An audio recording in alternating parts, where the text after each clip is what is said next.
Chapter 7. The Secret to Self-Control. In 1971, as the Vietnam War was heading into its 16th year, Congressman Robert Steele from Connecticut and Morgan Murphy from Illinois made a discovery that stunned the American public. While visiting the troops, they had learned that over 15% of U.S. soldiers stationed there were heroin addicts. Follow-up research revealed that 35% of service members in Vietnam had tried heroin and as many as 20% were addicted. The problem was even worse than they had initially thought. The discovery led to a flurry of activity in Washington, including the creation of the Special Action Office of Drug Abuse Prevention under President Nixon to promote prevention and rehabilitation and to track addicted service members when they returned home. Lee Robbins was one of the researchers in charge. In a finding that completely upended the accepted beliefs about addiction, Robbins found that when soldiers who had been heroin users returned home, only 5% of them became re-addicted within a year, and just 12% relapsed within 3 years. In other words, approximately 9 out of 10 soldiers who used heroin in Vietnam eliminated their addiction nearly overnight. This finding contradicted the prevailing view at the time, which considered heroin addiction to be a permanent and irreversible condition. Instead, Robbins revealed that addictions could spontaneously dissolve if there was a radical change in the environment. In Vietnam, soldiers spent all day surrounded by cues triggering heroin use. It was easy to access. They were engulfed by the constant stress of war. They built friendships with fellow soldiers who were also heroin users, and they were thousands of miles from home. Once a soldier returned to the United States, though, he found himself in an environment devoid of those triggers. When the context changed, so did the habit. Compare this situation to that of a typical drug user. Someone becomes addicted at home or with friends, goes to a clinic to get clean, which is devoid of all the environmental stimuli that prompt their habit, then returns to their old neighborhood with all of their previous cues that caused them to get addicted in the first place. It's no wonder that usually you see numbers that are the exact opposite of those in the Vietnam study. Typically, 90% of heroin users become re-addicted once they return home from rehab. The Vietnam studies ran counter to many of our cultural beliefs about bad habits because it challenged the conventional association of unhealthy behavior as a moral weakness. If you're overweight, a smoker, or an addict, you've been told your entire life that it is because you lack self-control, maybe even that you're a bad person. The idea that a little bit of discipline would solve all our problems is deeply embedded in our culture. Recent research, however, shows something different. When scientists analyze people who appear to have tremendous self-control, it turns out those individuals aren't all that different from those who are struggling. Instead, disciplined people are better at structuring their lives in a way that does not require heroic willpower and self-control. In other words, they spend less time in tempting situations. The people with the best self-control are typically the ones who need to use it the least. It's easier to practice self-restraint when you don't have to use it very often. So, yes, perseverance, grit, and willpower are essential to success, but the way to improve these qualities is not by wishing you were a more disciplined person, but by creating a more disciplined environment. This counterintuitive idea makes even more sense once you understand what happens when a habit is formed in the brain. A habit that has been encoded in the mind is ready to be used whenever the relevant situation arises. When Patty Olwell, a therapist from Austin, Texas, started smoking, she would often light up while riding horses with a friend.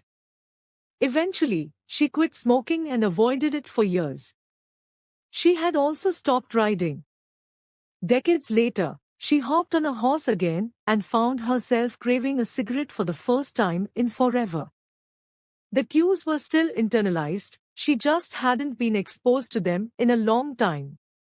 Once a habit has been encoded, the urge to act follows whenever the environmental cues reappear.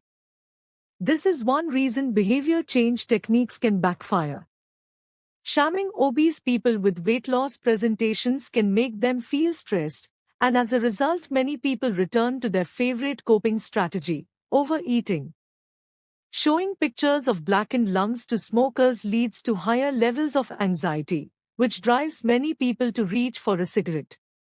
If you're not careful about cues, you can cause the very behavior you want to stop.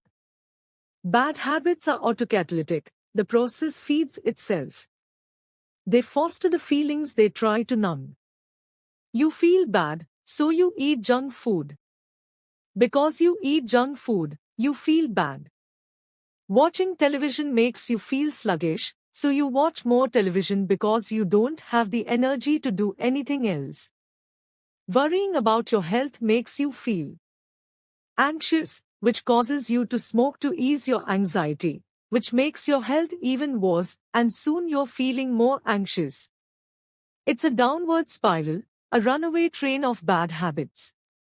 Researchers refer to this phenomenon as cue-induced wanting. An external trigger causes a compulsive craving to repeat a bad habit.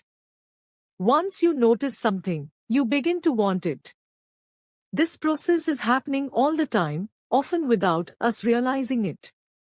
Scientists have found that showing addicts a picture of cocaine for just 33 milliseconds stimulates the reward pathway in the brain and sparks desire. This speed is too fast for the brain to consciously register. The addicts couldn't even tell you what they had seen, but they craved the drug all the same. Here's the punchline: you can break a habit, but you're unlikely to forget it. Once the mental grooves of habit have been carved into your brain, they are nearly impossible to remove entirely, even if they go unused for quite a while. And that means that simply resisting temptation is an ineffective strategy. It is hard to maintain a Zen attitude in a life filled with interruptions. It takes too much energy. In the short run, you can choose to overpower temptation. In the long run, we become a product of the environment that we live in. To put it bluntly, I have never seen someone consistently stick to positive habits in a negative environment. A more reliable approach is to cut bad habits off at the source. One of the most practical ways to eliminate a bad habit is to reduce exposure to the cue that causes it. If you can't seem to get any work done, leave your phone in another room for a few hours. If you're continually feeling like you're not enough, stop following social media accounts that trigger jealousy and envy. If you're wasting too much time watching television, move the TV out of the bedroom. If you're spending too much money on electronics, quit reading reviews of the latest tech gear. If you're playing too many video games, unplug the console and put it in a closet after each use. This practice is an inversion of the first law of behavior change. Rather than make it obvious, you can make it invisible. I'm often surprised by how effective simple changes like these can be. Remove a single cue and the entire habit often fades away. Self-control is a short-term strategy, not a long-term one. You may be able to resist temptation once or twice, but it's unlikely you can muster the willpower to override your desires every time. Instead of summoning a new dose of willpower whenever you want to do the right thing, your energy would be better spent optimizing your environment. This is the secret to self-control. Make the cues of your good habits obvious and the cues of your bad habits invisible. Chapter Summary. The inversion of the first law of behavior change is make it invisible. Once a habit is formed, it is unlikely to be forgotten. People with high self-control tend to spend less time in tempting situations. It's easier to avoid temptation than resist it. One of the most practical ways to eliminate a bad habit is to reduce exposure to the cue that causes it. Self-control is a short-term strategy, not a long-term one. How to create a good habit? The first law, make it obvious. 1.1. Fill out the habits scorecard. Write down your current habits to become aware of them. 1.2. Use implementation intentions. I will, behavior, at, time, in, location, dot. 1.3. Use habit stacking. After, current habit, I will, new habit, dot. 1.4. Design your environment. Make the cues of good habits obvious and visible. The second law, make it attractive. The third law, make it easy. The fourth law, make it satisfying. How to break a bad habit? Inversion of the first law, make it invisible. 1.5. Reduce exposure. Remove the cues of your bad habits from your environment.